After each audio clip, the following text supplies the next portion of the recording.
Estamos começando mais uma edição de Conjuntura aqui pela TV Mar, canal 25 da NET. Nessa edição, vamos conversar mais uma vez sobre o bicentenário de emancipação política de Alagoas. Um dos nossos entrevistados, Geraldo Magela, historiador, que vai falar conosco logo depois do intervalo comercial.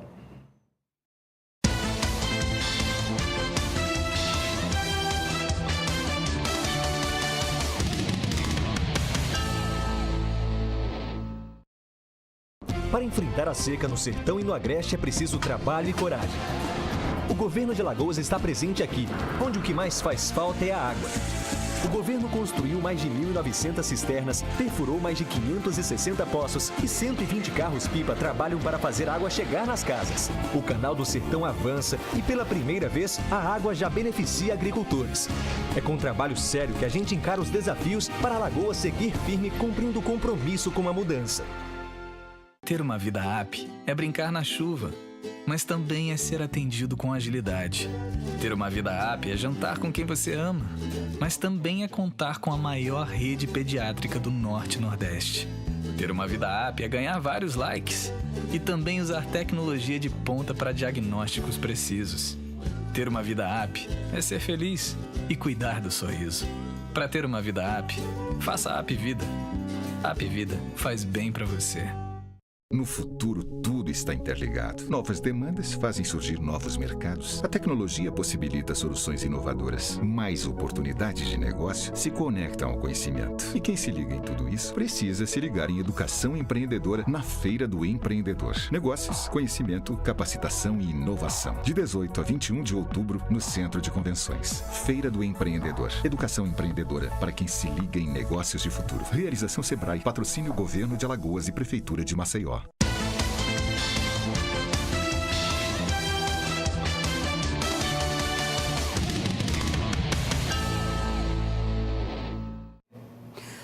Voltamos a falar sobre o bicentenário de emancipação política do Estado de Alagoas, ocorrido neste 16 de setembro. Dessa vez, nós temos aqui o historiador Geraldo Magela. Magela, bem-vindo aqui à nossa conjuntura mais uma vez. Vamos começar por uma questão que é muito recorrente quando se fala dessa emancipação de Alagoas. Essa emancipação, de fato, há correntes divergentes em relação a isso. Mas, na sua opinião, essa emancipação foi, de fato, uma recompensa pela poluição? Há historiadores que advogam essa tese de que Alagoas, como participou da Revolução Pernambucana de 1817, então, como recompensa, recebeu a sua emancipação.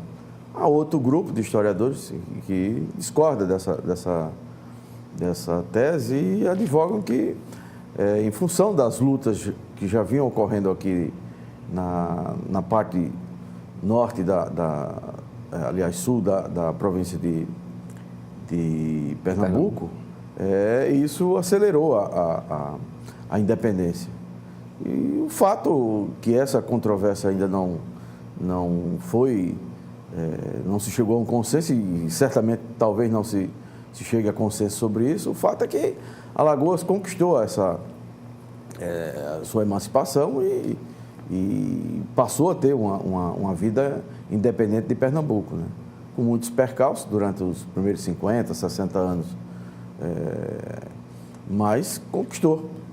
E essa conquista nós temos que comemorá-la, né? Independentemente se foi uma doação ou se foi motivado pelas lutas que já vinham ocorrendo no interior da província de Pernambuco, o fato é que nós existimos hoje como Estado, né, há 200 anos. Bom, temos alguns personagens nesse contexto desses 200 anos de Alagoas, como, por exemplo, o Calabar. O que você poderia nos dizer a respeito de Calabar e a sua participação na história de Alagoas?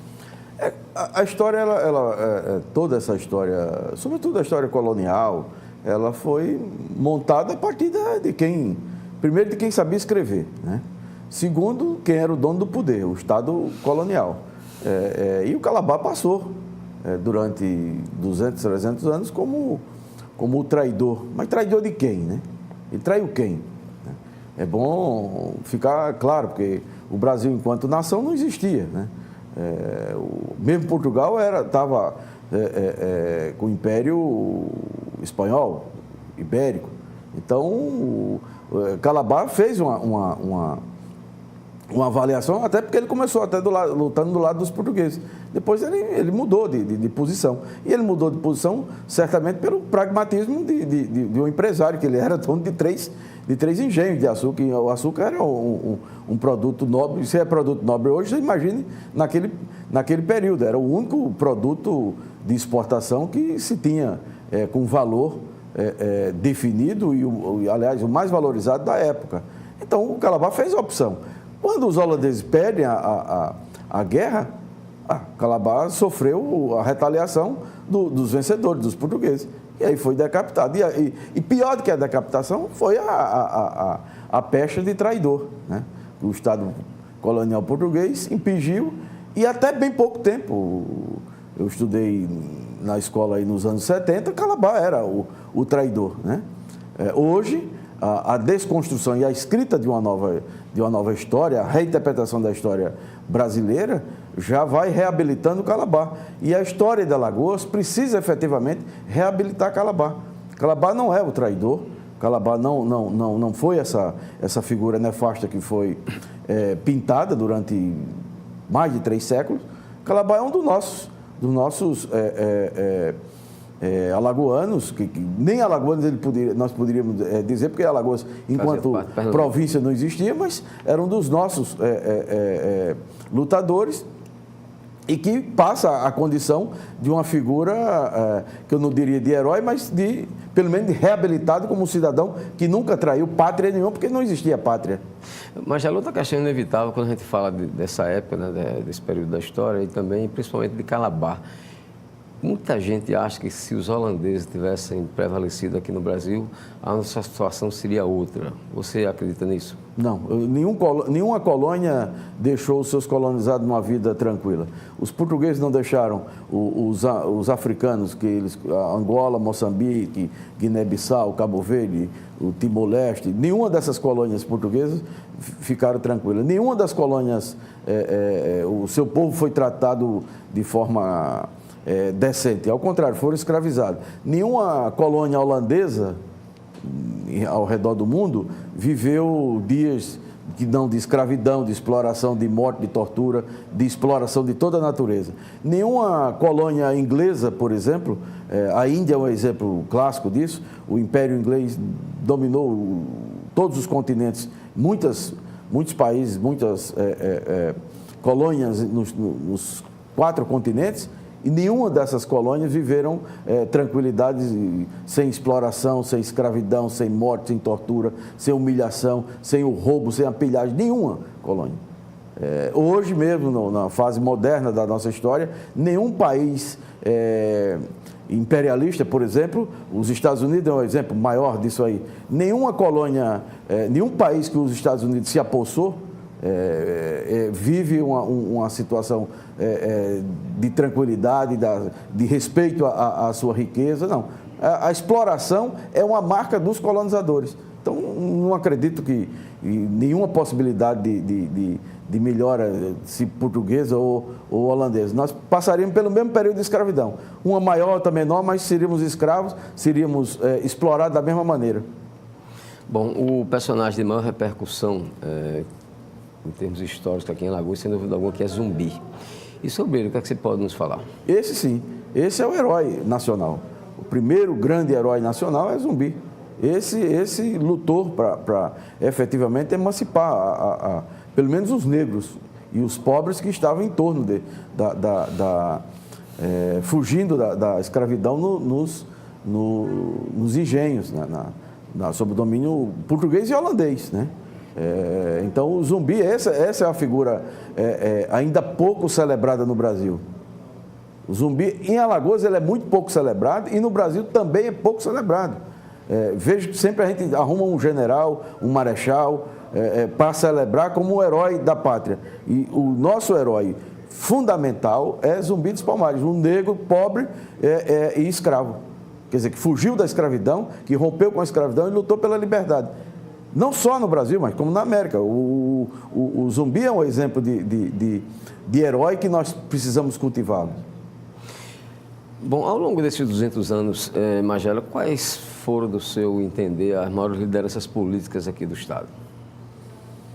Nos 200 anos, eu acho que dois grandes políticos são fundamentais na história de Alagoas. Um é Tavares Bastos, no Império, e o outro, Teotônio Vilela.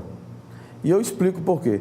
Esses dois políticos, eles trabalharam você pode concordar ou discordar, mas durante toda a sua trajetória política, a trajetória do Tavares Bastos e a trajetória do Teotônio, foi em cima de projetos. O Teotônio teve projeto de desenvolvimento para Viçosa, teve projeto de desenvolvimento para Alagoas, teve vários projetos de desenvolvimento para o Brasil. Foi o Programa Nacional do Álcool, o Projeto de Anistia, o Projeto Brasil, o Projeto Emergência.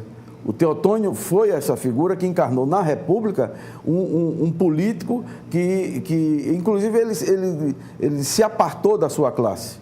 O Teotônio defendia um tipo de política e um tipo de mudança no Brasil, que ele tinha a pátria como o valor principal. Ele não estava mediando conflitos intermediários de classes ou de categorias profissionais, ou mesmo da sua classe de origem, que seriam os usineiros.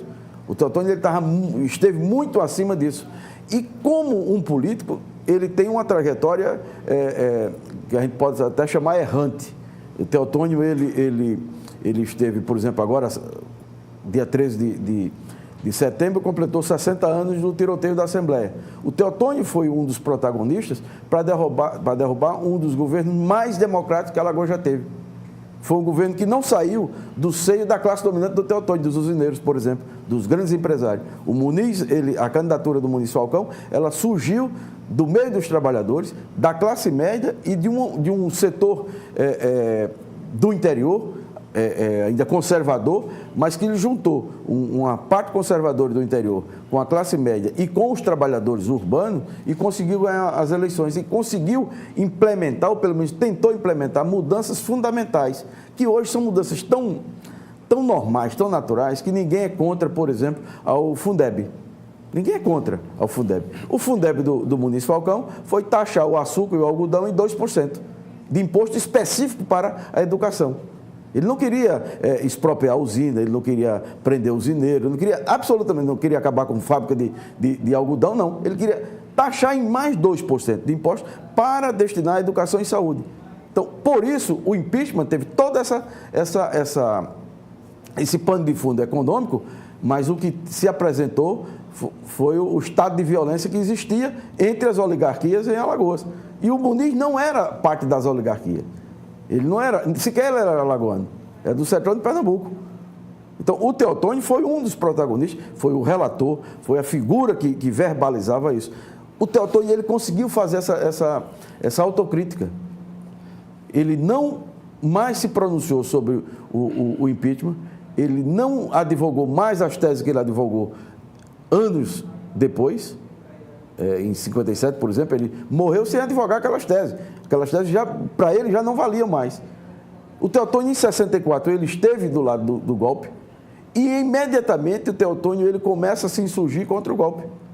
E ele vai fazendo um caminho diferente do que ele tomou em 64. Então, pode ser uma figura tão contraditória, mas ele tem uma linha central. A linha central dele era de defesa do país, da independência do país e da economia nacional. Teotônio, quando adoeceu, e poucos meses depois veio a falecer, quando adoeceu, ele estava no auge do ponto de vista político e era talvez a maior referência política em nível nacional. E para muita gente, Teotônio seria inevitavelmente, se fosse encarar o então colégio eleitoral, ele certamente seria o candidato a presidente da República em lugar do Tancredo Neves. Você concorda com isso? Concordo. Eu acho que ele estava trabalhando... ele nem esperava o colégio eleitoral, ele estava trabalhando para um futuro incerto, que seria as eleições diretas. E dentro do PMDB, como ele não tinha origem no PMDB, a origem dele estava na Arena, no PMDB ele não tinha o controle da direção partidária. Tanto é quando o Teotônio, uma observação a fazer, quando ele entra no PMDB, ele entra numa coisa muito rápida, uma solenidade rápida no gabinete do Ulisses Guimarães, e ele pede ao Ulisses Guimarães, que ele se intitula, Ulisses, eu sou um louco manso, eu sou um louco que fugi do hospício, me deixa andar pelo Brasil. Então, essa é uma frase simbólica. Ele não queria ser presidente do PMDB, ele não queria ser secretário-geral do PMDB, ele não queria ser nada disso. Ele queria continuar a trajetória dele falando para o público que ele tinha. Naquela época, ele só tinha estudante. Só quem podia ouvir o Teotônio Vilela eram os estudantes. Ninguém mais dava plateia para o Teotônio. Porque as pessoas podiam até concordar com o Teotônio, mas não abria os auditórios, não se abria facilmente. Então, onde é que o Teotônio falava? Nas universidades. E em algumas universidades, ele foi até barrado, por exemplo, aqui em Alagoas, ele foi barrado de falar no auditório da universidade, tanto é que foi aberto o Teatro Deodoro para ele fazer uma conferência a convite do DCE, do Diretório Central dos Estudantes. Então, essa figura é uma figura que precisa ser ainda estudada e ter uma compreensão, se chega a uma compreensão de uma figura que não é um herói, não é nada disso. Teotônio é um político diferenciado, mas não é um herói. Mas ele tinha uma capacidade de trabalhar projetos que nenhum outro político brasileiro eu consigo identificar no período republicano.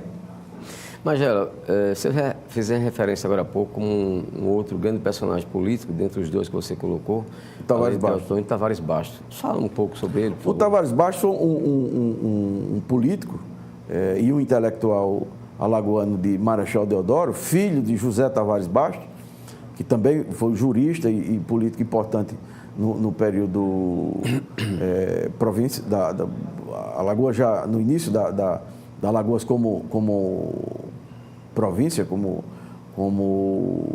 já uma área independente de Pernambuco.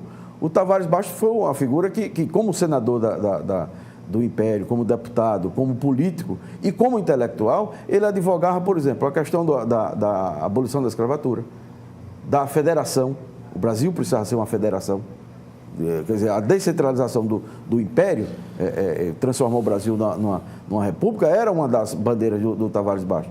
Então, essa figura, que muito mais difícil do que o Teotônio, era trabalhar no período, defender essas teses daquele período. Poucos brasileiros defenderam com brilhantismo, com afinco, essas teses. O Joaquim Nabuco, em Pernambuco, foi outra figura importante. São contemporâneos nessa fase, e por caminhos diferentes, mas que trataram dessa questão do Brasil, a superação do Império para a República. Então, essas teses que o Tavares Bastos defendeu são teses muito caras e muito importantes. Então, o Tavares Bastos foi um político que ele não ficou defendendo nem engenho de Alagoas, sim, nem pequenas causas de Alagoas no Império.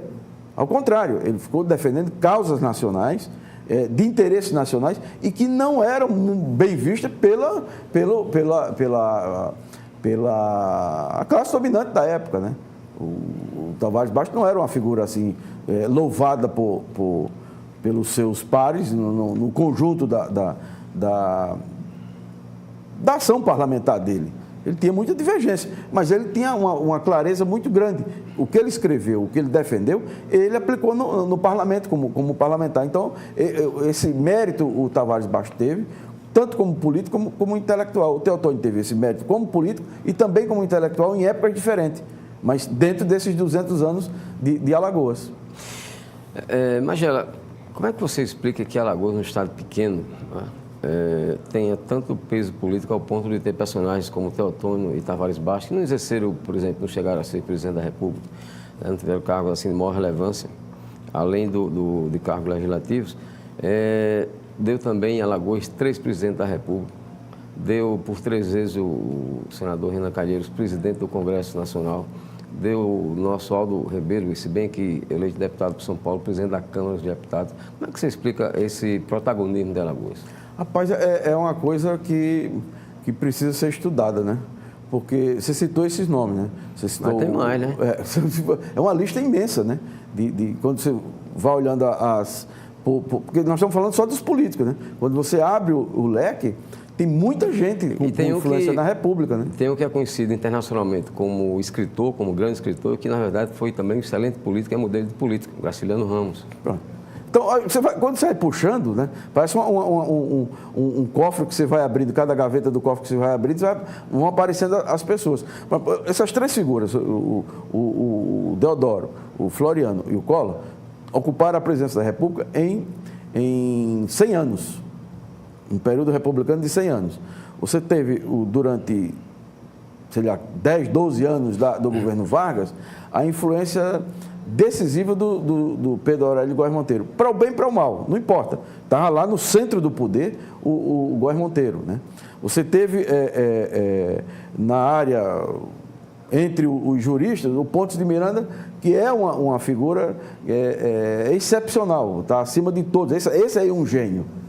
Esse é um gênio alagoano. Temos o Aurélio Buarque também, né? Bom, você imagina se o Aurélio Buarque fosse paulista.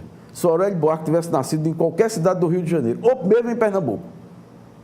Porque se você chega em qualquer lugar, vai comprar um dicionário, você diz, eu quero um Aurélio. Quer dizer, o nome do Aurélio Buarque é sinônimo de dicionário. Então, essa figura é uma figura tão importante para todo o país e para a língua portuguesa. Não é uma figura qualquer, né? No entanto, daqui de Matriz de Passo de Camaragibe, quando você chega em Passo de Camaragibe, a casa do Aurélio é um vexame. Logo, logo eles vão derrubar a casa do Aurélio. Então, você pega o Aurélio, o Graciliano, o Jorge de Lima, o próprio Ledo Ivo, o Anísio da Silveira, o Pontes de Miranda, o Djavan, o Hermeto Pascoal. Bom, aí você vai ampliando isso aí, você vai chegar a uma quantidade impressionante de pessoas que se transformaram em nomes nacionais e internacional nas suas áreas, né? O Arthur Ramos, por exemplo, é uma outra figura, o cara morreu com 46 anos de idade e produziu uma obra fantástica. No entanto, ele ainda é um desconhecido em Alagoas. A Anísio da Silveira ainda é uma mulher muito desconhecida em Alagoas. Ela é conhecida de uma certa classe média, mas ela é desconhecida, por exemplo, na Faculdade de Medicina. Ela é como se fosse uma anônima na Faculdade de Medicina. Por exemplo, eu não conheço ninguém que disse, nós estudamos aqui a obra da Anísio da Silveira. Tem uma cadeira aqui na especialização de psiquiatria sobre Anísio da Silveira. Não conheço que tenha na Universidade Brasileira. A de Alagoas, especialmente. No curso de Direito, por exemplo, tem 12 ou 13 cursos de Direito em Alagoas. São 17. 17 cursos de Direito. Eu não conheço uma cadeira de alguém que esteja estudando especificamente o Pontes de Miranda. Um dos maiores juristas do mundo. Celebrado na Alemanha, nos Estados Unidos, nas grandes universidades. Como é que essa figura não é estudada na Universidade Brasileira? Há uma desconexão entre essas figuras, o Anísio da Silveira na medicina, o Pontes de Miranda no direito, na antropologia mesmo, o Arthur Ramos. O Graciliano tem entrado na universidade, mas ainda não é uma figura celebrada, por exemplo, em São Paulo, como é o Mário de Andrade, que tem méritos. Não é que o Mário de Andrade não tenha méritos. Mas São Paulo tem muito mais uma defesa dos seus intelectuais do que, por exemplo, nós temos. Nós em Alagoas. E no Brasil, porque o Graciliano não é mais uma figura de Quebrangulo, de Palmeira dos Índios ou de Maceió. É uma figura universal. O sujeito que está traduzido em mais de 80 línguas, de 80 países, em 40, 50 línguas. Então, é uma figura onde você, nos principais países do mundo, você chega, tem o Graciliano traduzido há várias décadas, né? Ok, nós agradecemos ao historiador Geraldo Magela pela sua participação aqui nesta edição de Conjuntura, falando mais um pouco aqui para nós, já que tivemos outras pessoas falando a respeito do Bicentenário de Alagoas, ele falando sobre essa história de Alagoas. Vamos agora ao intervalo, a gente volta daqui a pouco com Conjuntura.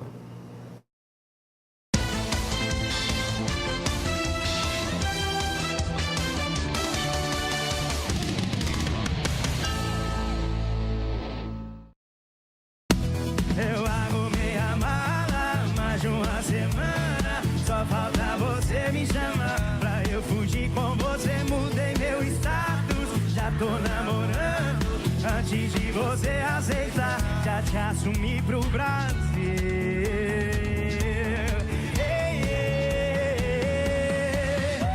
Porque te amo, eu não sei. Tá todo mundo ligado.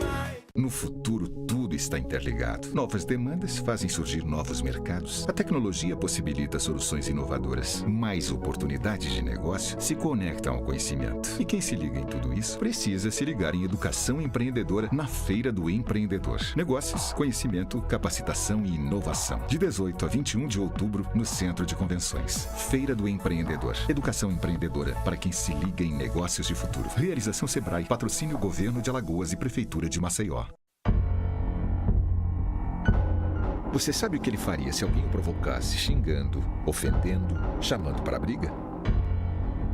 Nada. Minha vida vale mais do que qualquer briga ou discussão.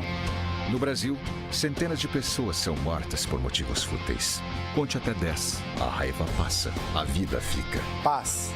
Essa é a atitude. Uma campanha do Conselho Nacional do Ministério Público e ENASP. Ter uma vida app é brincar na chuva, mas também é ser atendido com agilidade. Ter uma vida app é jantar com quem você ama, mas também é contar com a maior rede pediátrica do Norte e Nordeste. Ter uma vida app é ganhar vários likes e também usar tecnologia de ponta para diagnósticos precisos. Ter uma vida app é ser feliz e cuidar do sorriso. Para ter uma vida app, faça a App Vida. A App Vida faz bem para você. Tem obra, tem força-tarefa para recuperar o asfalto de Maceió. A Prefeitura já iniciou os trabalhos de drenagem e pavimentação nas principais vias da cidade para recuperar o asfalto dos estragos das piores chuvas dos últimos anos. Em breve, as equipes da Prefeitura chegarão também na sua rua. Mais informações em maceió.al.gov.br. É hora de Maceió seguir em frente, com uma força-tarefa para reorganizar nossa casa. Prefeitura de Maceió.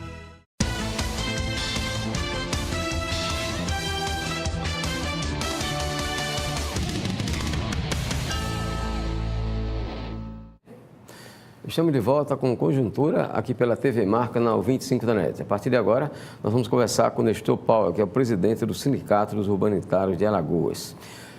Nestor, bem-vindo aqui à nossa Conjuntura. Bem, como é que está esse trabalho de vocês contra essa proposta do governo de privatização das elétricas? No caso, vai ser com o nosso aqui, que dizem mais respeito a Alagoas, a Eletrobras e a Chesf. Flávio, a gente quer agradecer primeiramente ao espaço, né, que vocês estão nos cedendo para a gente debater um pouco desse tema que tem nos preocupado enquanto trabalhadores e trabalhadoras do setor elétrico, né, entendendo a importância, né, que essas empresas têm no desenvolvimento do Estado, né, no desenvolvimento do Brasil também. E nós estamos com esse trabalho de alertar a população exatamente o risco, né, que se corre na hora que colocam as empresas dessa para a iniciativa privada, né. Entendemos que tanto a energia como o saneamento são de fundamental importância para o desenvolvimento do Estado, né, em si, que devem ser política de Estado, né, e que não dá para a gente estar transferindo isso, né, para um setor onde o objetivo maior é o lucro. E a gente sabe que esses setores ele precisa desse cunho social que só uma empresa pública pode dar. Nestor, quais são os maiores prejuízos para vocês, trabalhadores, com a privatização? Olha, o prejuízo para os trabalhadores e trabalhadoras, a gente sabe a questão, a iniciativa privada mostra que quando ela chega em qualquer local, né, que toma conta do poder público, né, da exploração de serviços públicos, resulta em demissões, precarização dos serviços, né, e mais ainda, né, para a população vem a questão do aumento de tarifa, que é uma coisa inevitável, na hora que se busca o lucro, eles vão maximizar ao máximo, né, a questão das tarifas, e é esse alerta que a gente também quer passar para a população e pedir para que se una nessa luta nossa de manter essa empresa, tanto o Chesf como principalmente a CEAL, né, temos ela como um patrimônio do povo alagoano, construído, né, com recursos do povo alagoano. Bem, defensores da privatização fazem um comparativo quando se aborda essas privatizações agora propostas pelo governo federal, dando como exemplo, anos atrás, a privatização do setor de telecomunicações aqui no Brasil. E defendem, quer dizer, usam como argumento para defender essa tese, o avanço que houve, principalmente do ponto de vista tecnológico e, inclusive, do ponto de vista também de menor custo para a população. E aí, qual é o contraponto de vocês em relação a esse argumento? Esse exemplo tem sendo muito usado, né? Mas nós vemos uma coisa totalmente contrária. A universalização, né, do serviço de telefonia se deve muito em função do avanço tecnológico que se teve, né? Do sistema, saindo do sistema analógico, vindo para o sistema digital, as bandas largas, né? E isso não necessariamente ocorreu pelo fato dela do governo ter vendido isso para a iniciativa privada. A própria tecnologia, ela permitiu esse... E aí um exemplo também que a gente traz para o setor de energia seria o Luz para Todos, né? Luz para Todos também conseguindo universalizar, né, a distribuição de energia nesse país todo e feito exatamente por uma empresa pública como a Eletrobras, né, que usou as suas subsidiárias todas para fazer esse trabalho. Alagoas, né, foi o primeiro estado a bater as metas, né, as metas de universalização do Luz para Todos, e nós estamos exatamente preocupados com isso, porque na hora que você coloca energia para alguns pontos, onde a gente sabe que esses pontos têm, o que eu falei anteriormente, tem aquele cunho social de você receber energia, né? E tem exemplos maravilhosos de quando a energia chegou em alguns pontos que o pessoal nem imaginava que isso poderia acontecer, mas com a privatização a gente sabe que essa coisa primeiramente para e depois a manutenção disso fica mais complicada ainda. Mais uma vez, a lógica do lucro não permite que você vá dar uma manutenção, né, em locais onde só tem 2, 3 casas ligadas, né? Então eles vão priorizar todo o esforço que é feito para dar manutenção nos locais onde tenha, nos grandes centros consumidores de energia, e é esse o contraponto que a gente pode fazer. E o exemplo maior está aí a telefonia também, né, sendo socorrida agora com dinheiro público. A Oi, por exemplo, o governo federal precisa injetar dinheiro nessas empresas agora. Outros exemplos temos aí, inclusive de empresas de eletricidade que foram vendidas e que depois precisou que o governo retomasse ela para o Estado. O objetivo do lucro, no caso que você está colocando aí, onde chegou o Luz para Todos e ser desativado, onde não dá mais rendimento para a empresa, né, no caso, sendo privatizado, é o que se defende também quando se fala em privatização da Casal, por exemplo.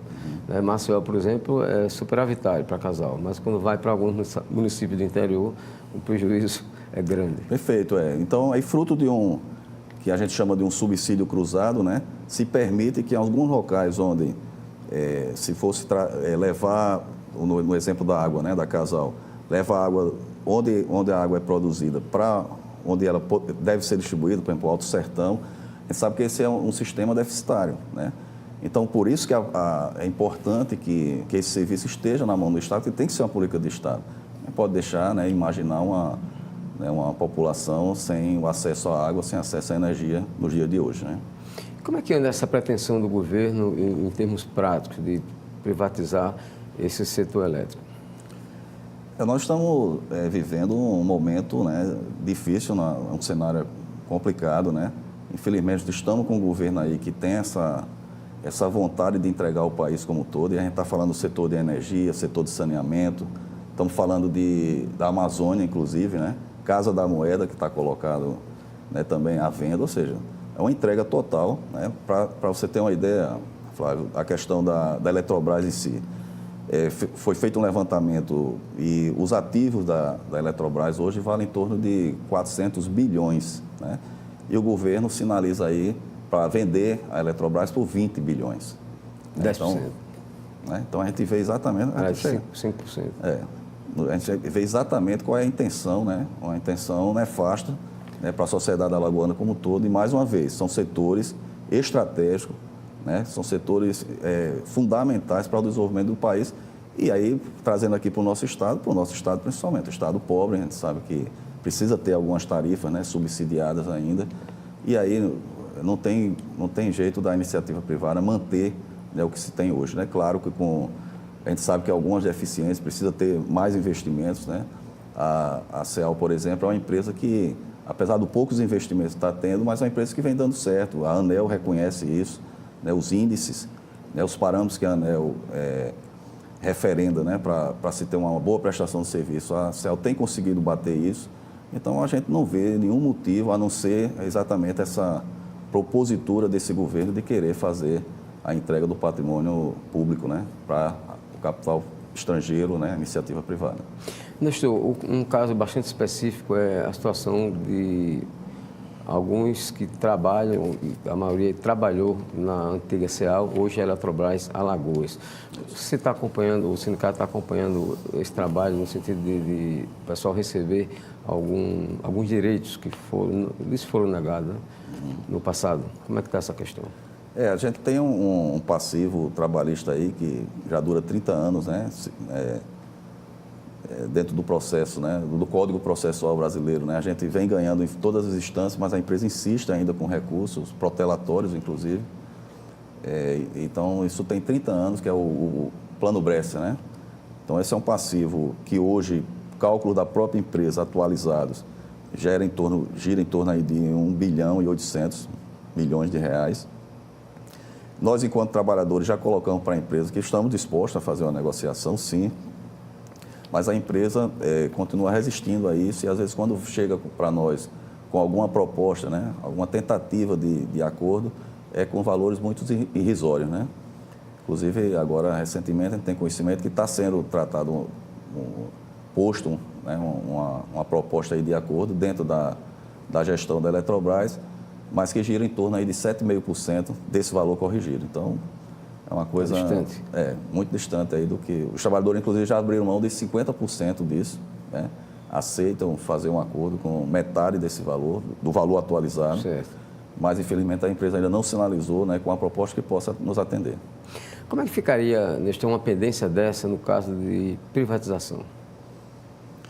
Não deixa de ser, né, um empecilho, né? Na hora que alguém vai adquirir uma empresa, ele faz um levantamento exatamente dos passivos. Eu queria até fazer um alerta aqui. O passivo que se está no balanço da empresa, né, que está aparecendo aí para o mercado, não é esse 1 bilhão e 800. É um valor muito menor que está ali dentro. 1 bilhão.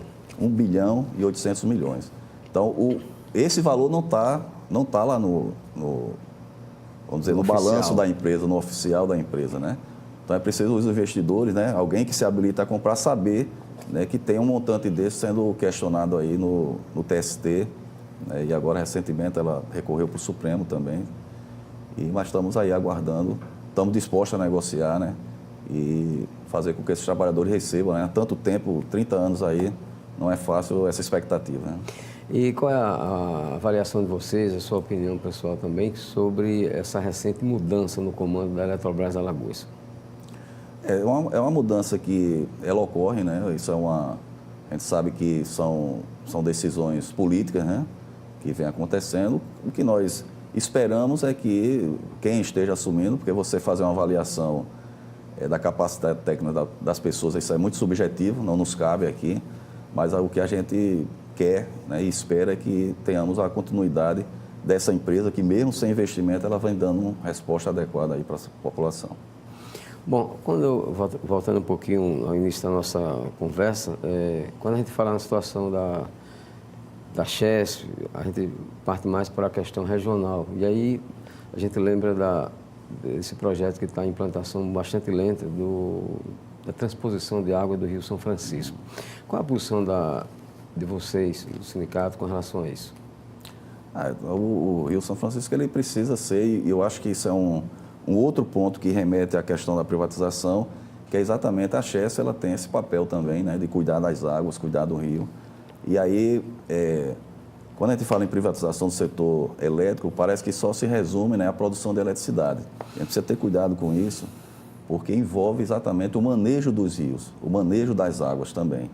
Então, quando você vende uma empresa dessa de geração e do porte que é a Chesf, né, uma empresa que foi e continua sendo fundamental para o desenvolvimento aqui do Nordeste, há exemplo também das empresas do Norte, né, onde temos várias geradoras lá também. É importante ter essa visão também. Você não está vendendo somente a energia, você está vendendo também o manuseio dos rios, né, a preservação do rio, das águas, né, e que, segundo algumas pessoas, vale mais do que petróleo, né, daqui a algum tempo. Verdade. Essa coisa está... Então, a gente precisa ter cuidado com isso, para quem a gente está entregando. Os países mais desenvolvidos estão fazendo um movimento contrário, eles estão reestatizando as suas empresas, né, tanto de energia como de saneamento. Os Estados Unidos, por exemplo, tem uma hidroelétrica lá, geração, que quem toma conta é o Exército. Né? Você vê a importância que eles dão a isso. E estamos fazendo, esse governo está querendo fazer o movimento contrário que os grandes países estão fazendo. É entregar exatamente esse setor estratégico. Energia, saneamento, petróleo, né? E recentemente agora fomos surpreendidos, né, com aquela tentativa de se vender uma parte grande da floresta, né? Bom, para quem está preocupado já com essa questão da privatização da Chess, no que diz respeito especificamente ao São Francisco, ao Rio São Francisco, ao manejo do rio como um todo, é um fato mais recente, complicador nessa linha aí, é a proposta do governo, a intenção do governo de querer entregar a transposição à iniciativa privada. Quer dizer que a consolidação realmente desse processo. Quando você olha assim, a envergadura, né, dessa obra, que é a transposição, né, atendendo aquelas comunidades ribeirinhas, né, transformando a vida das pessoas, você vê, e aí a gente sempre coloca o seguinte, quando o mundo está em crise, né, o capital ele vem fazer a exploração exatamente dos recursos naturais, né? E aí, mais uma vez, enquanto outros países estão se preservando disso para não deixar que a China seja o país que tem o monopólio da energia elétrica, nós estamos ávidos, né? Esse governo está ávido a entregar tudo isso. Então é preciso realmente que a população entenda esse debate, entenda essa luta. Não é à toa que algumas vezes a gente faz algumas manifestações, mas não é a questão corporativa só da preocupação com os empregos, não é só isso. A gente está falando de serviços, né, estratégicos, que deve ser política de Estado e não ser mercadoria, né? Água e energia não pode ser mercadoria. Valeu. Muito obrigado a Nestor Paulo, presidente do Sindicato dos Urbanitários de Alagoas, pela sua presença aqui nesta edição de Conjuntura pela TV Mar, canal 25 da NET. E o nosso muito obrigado também para você que está nos acompanhando.